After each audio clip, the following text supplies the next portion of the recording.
জানেন কি, মাত্র 10 বছর বয়সে মাধ্যমিক পাশ করেছেন বাংলার মুখ্যমন্ত্রী মমতা বন্দ্যোপাধ্যায়। হ্যাঁ, কোনো বানানো গল্প নয়, একদম সত্যি। 2 মিনিট দাঁড়ান আর ভিডিওটিকে না টেনে দেখুন। মমতার শিক্ষাগত যোগ্যতা চিচিং ফাঁক করবো আজকের এই ভিডিওটিতে। সার্টিফিকেট অনুযায়ী মমতার জন্ম 1955 সালের 5ই জানুয়ারি, কিন্তু আসলে নাকি তা নয়।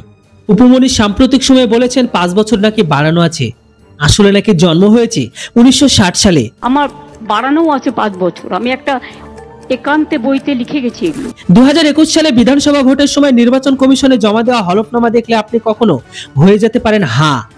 হলফনামায় উল্লেখ 1970 সালে মাধ্যমিক পাস করেছেন আমাদের ফুপু। তাহলে বুঝলেন, 1960 জন্ম, 1970 মাধ্যমিক, 10 বছর বয়সে মাধ্যমিক পাস করেছেন আমাদের ফুপু মনে। ফুপুর তো গ্রিনিস বুকে নাম ওঠার কথা। দাঁড়ান, এখানে শেষ নয়। 1970 মাধ্যমিক হলে গ্রাজুয়েশন পাস করার কথা কোন সালে? 2 বছর লাগে উচ্চ মাধ্যমিক পাস করতে, আর তারপরের 2 বছরের মধ্যেই কলেজ হলে অন্তত 1975 সাল। কিন্তু না, ফুপু গ্রাজুয়েট হয়েছেন 1974 সালে, 1 বছর আগেই।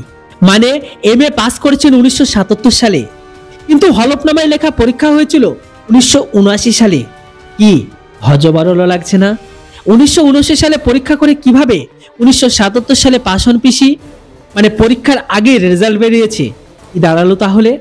10 বছর বয়সে মাধ্যমিক পাস, 14 বছরে গ্র্যাজুয়েশন, 17 বছর বয়সে MA পাস।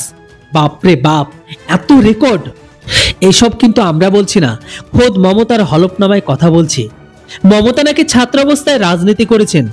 তাহলে হিসেব মতন গত 12 থেকে 13 বছর বয়স থেকে রাজনীতি করছেন আমাদের ফুপুমণি। হয়তো তার জন্যই ফুপুর অনুপ্রেরণা পেয়ে ভাইপো 2 বছর বয়স থেকে রাজনীতি করছে। কবে জন্মেছেন, কবে পড়াশোনা করেছেন তার ঠিক নেই মমতার। এর সাথে শুনেছি মমতা ফুপু নাকি ব্রাহ্মণ ঘরের জন্ম। এটা তো বর্তমান দিনে মানুষের সন্দেহ আছে, এগুলো কিন্তু আমি বলছি না। মানে পুরোটাই ঘাপলা আমাদের পিসিমণি। আমাদের মমতা ফুপুর এই সমস্ত ঘটনা শুনলে আইনস্টাইনও লজ্জা পাবেন। ভিডিওটা ভাইরাল করুন, ছড়িয়ে দিন চারিদিকে, আর মমতার মিথ্যে পর্দা ফাঁস করে দিন।